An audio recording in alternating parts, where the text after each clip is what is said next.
देखो छात्रों, आज जो बातें छूटी हुई थी उन बातों को पूरा कर रहे हैं।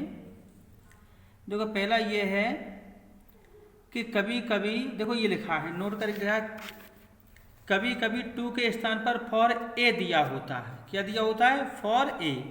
जब फॉर ए दिया होता है तो उसका क्या है कि टू के स्थान पर सो, और जो फॉर होता है फॉर के स्थान पर दैट प्रोनाउन कैन नॉट या कुड नॉट बी प्लस सीस। इसका प्रयोग कब करना है? इसका प्रयोग तभी करना है जब फॉर के बाद ए दिया हो।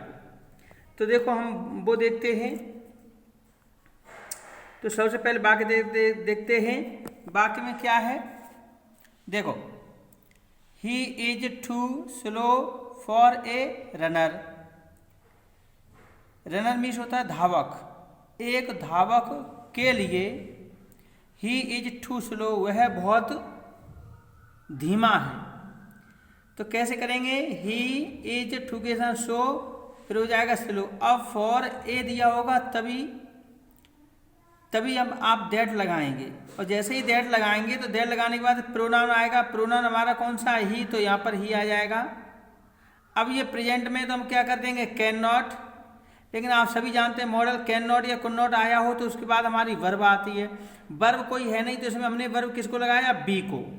ठीक है, बी हमारी फर्स्ट फॉर्म होती है। Be were been, be first होती है, वर सेकंड होती है और बीन थर्ड होती है। ये क्रिया होती हैं। क्रियाओं की बात चली तो बता सकते हैं। तो बी के बाद फिर एक बी आ गया, फिर बी के बाद शेष क्या बचा? A runner. ऐसे ही अगला है, देखो नोट करें, कुछ ऐसे वाक्य होते हैं जिनमें टू के स्थान पर फॉर दिया होता है और आगे ऐसी संज्ञा होती है जिसे असंज्ञा होती है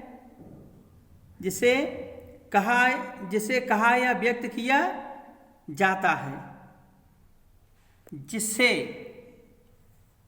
जिससे होता है, ये जिससे गंध लिखा है, जिसे कहा या व्यक्त किया जा सकता है, वहां पर क्रिया भाव के अनुसार लगाते हैं। जैसे his sorrow is too deep for tears. अब देखो, देखना यह है क्रिया। देखो फॉर को हटाएंगे, ये फॉर है, फॉर को हटाएंगे। देखो फॉर के बाद क्या लिखा? टीयर्स। तो फॉर को हटाएंगे तो हमें क्या लगाना पड़ेगा? दैट। जैसे हिज सॉरो इज, टू के स्थान पर क्या जाएगा? सो, और डीप के स्थान डी। अब फॉर को हटाएंगे तो हमें दैट लगाना, क्योंकि टू के स्थान पर फॉर दिया है। टू के स्थान क्या दिया है? फॉर। जब टू के स्थान पर फॉर दिया है तो टू के स्थान पर दैट लगाते थे। अब फॉर आया है तो फॉर के स्थान में क्या लगाए? दैट। और दैट के बाद प्रोनाउन हमारा क्या है इसमें? His sorrow. तो हिज आया है, ये पजेसिव है, ये पुरुष का है, तो उसके बदले में दैट के बाद हमारा प्रोनाउन क्या बनता है? ही। अब वही बात है प्रेजेंट में, तो क्या करते हैं? कैन नॉट, और पास्ट में होता है तो कुड नॉट। अब यहाँ पर बी का प्रयोग नहीं कर सकते। क्यों? बी का प्रयोग तभी किया जाता है जब आगे ए आया हो। ठीक है, तो बी का प्रयोग। अब यहाँ पर टीएस आया तो टीएस जो, यानी यहाँ पर देखो, यहाँ पर जो बी का प्रयोग किया था, आगे संज्ञा थी ए रनर, तो उसके बाद बी का प्रयोग। और यहाँ पर फॉर के बाद टीएस आया तो फॉर के स्थान में दैट। अब उसके बाद प्रोनाउन ही कैन नॉट आ गया। अब टीएस संज्ञा के अनुसार ही हमें क्रिया लगानी पड़ेगी। तो संज्ञा हमारी क्या है? टीएस। तो टीएस होते हैं आंसू, तो आंसुओं के लिए बी नहीं आता है, आंसुओं को व्यक्त किया जाता है। इस वजह से हम क्या लगा सकते हैं? एक्सप्रेस। क्या लगा सकते हैं? एक्सप्रेस। एक्सप्रेस लगाने के बाद अब उसके बाद ही can not express it. Express आ गया क्योंकि ये एक्टिव करता है, तो इसके बाद एक्सप्रेस का हमें ऑब्जेक्ट लगाना पड़ेगा, व्यक्त करना किसे? इट, यानी दुख को। और किसमें? आंसुओं में, तो in tears.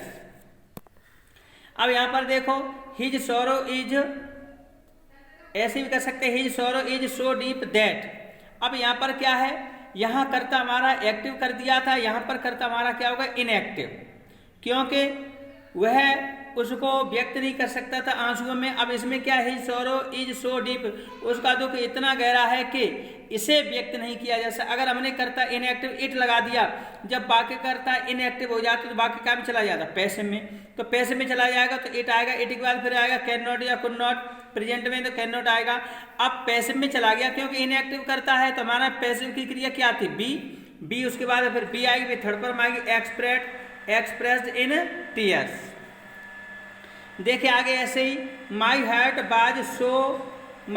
Was too full for words. देखो फॉर के बाद यहाँ भी हमारी संज्ञा आई है, तो my heart was so full that. अब दैट के बाद हमारा कर्ता हमने क्या कर दिया है, कर्ता एक्टिव कर सकते हैं, इनएक्टिव कर सकते हैं। यहाँ पर माई दिया है तो हमने कर्ता उसके अनुसार क्या कर दिया, एक्टिव, और पास्ट में तो हमने क्या कर दिया, कुड नॉट। और जो वर्ड्स होते हैं आंसुओं, जो आंसू हैं तो आंसुओं के लिए हम क्या करेंगे, एक्सप्रेस।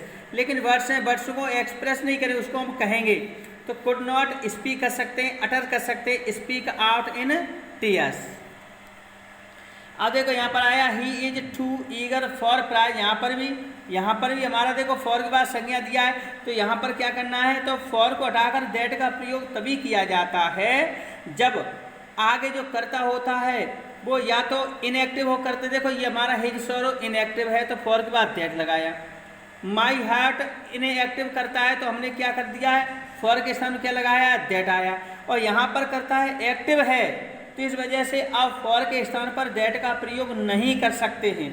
जब वाक्यकर्ता एक्टिव होता है तो फॉर के स्थान पर दैट बिल्कुल नहीं आएगा, तो क्या करेंगे, इस टू को हटाकर ओवर कर सकते हैं, वेरी कर सकते हैं, एक्सट्रीमली कर सकते हैं, एक्सेसली कर सकते हैं, बहुत सारी बातें हैं। तो सबसे सादा है कि ही इज इस टू के स्थान करेंगे ओवर, ईगर और फॉर प्राइज।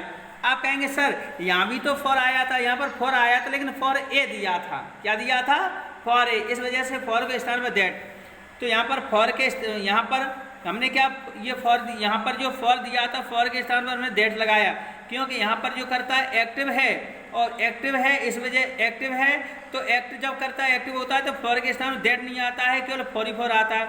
लेकिन एक्टिव होने के साथ साथ आगे ये फॉर ए दिया है, क्योंकि ये भी किसी मानव को प्रतिनिधित्व करता है, तो इस वजह से यहाँ पर जब ए दिया होता है तो हम फॉर को हटाकर दैट लगाते हैं। अब बाकी करता यहाँ पर इनएक्टिव है तो यहाँ पर फॉर के स्थान पर दैट आता है, यहाँ पर बाकी करता इनएक्टिव है तो फॉर के स्थान पर दैट आता है, और यहाँ पर करता एक्टिव है। एक्टिव तो जानते हैं सक्रिय जो कार्य करने वाला होता है, ये कार्य करने वाला नहीं है, यहाँ खुद मानव करेगा, समझ आया। दुख उसकी इच्छा होगी तो प्रकट करेगा, उसकी इच्छा होगी तो नहीं करेगा। लेकिन यहाँ पर जो कर्ता दिया है ये ही, ये एक्टिव है, ये स्वयं कार्य कर रहा है, तो इस वजह जहाँ वाक्य का कर्ता एक्टिव होता है तो फॉर के स्थान पर दैट नहीं आता है, फॉर का फॉर ही आता है। लेकिन फॉर के साथ अगर ए जुड़ा होता है तो वहाँ पर फॉर के स्थान पर दैट का प्रयोग करते हैं। अब जैसे ये है तो कैसे करेंगे, ही इज, यहाँ पर टू के स्थान देखो मैंने बता ही दिया। अब ये क्या है, my mother is too fat. अब यहाँ पर देखो, यहाँ पर ये टू दिया है और आगे ना तो इन्फिनिटिव है और ना ही फॉर है, तो इस टू को हटा करके इसको 4-5 तरीके से कर सकते हैं। माई मदर इज टू के स्थान पर over fat, very fat, extremely fat, excessively fat, और इसको हटाकर पूरा बियॉन्ड द प्रॉपर लिमिट लगा सकते हैं। या फिर ऐसे कर सकते हैं, माई मदर एज, टू को हटाकर, टू को हटाएंगे ये एडवर्ब है तो फैट की सेकेंडरी क्या है, फैटर। देन फिर सी, फिर देन के बाद करता हमारा क्या, सी शुड बी, और पास्ट में होता है तो सी शुड हैव बीन आ जाता है। और भी कई तरीके हैं, तो आप इस तरह से सीख लें और आप इसका स्क्रीनशॉट लेकर के रो करके सीखते रहें। कल इसकी एक्सरसाइज पूरी दूंगा और वही बहुत अच्छे सीख लेना कि फॉर के बाद कब कब दैट आता है, कब कब दैट नहीं आता, ये आपको अच्छे से सीखना है, ठीक है। Okay, thank you, bye bye.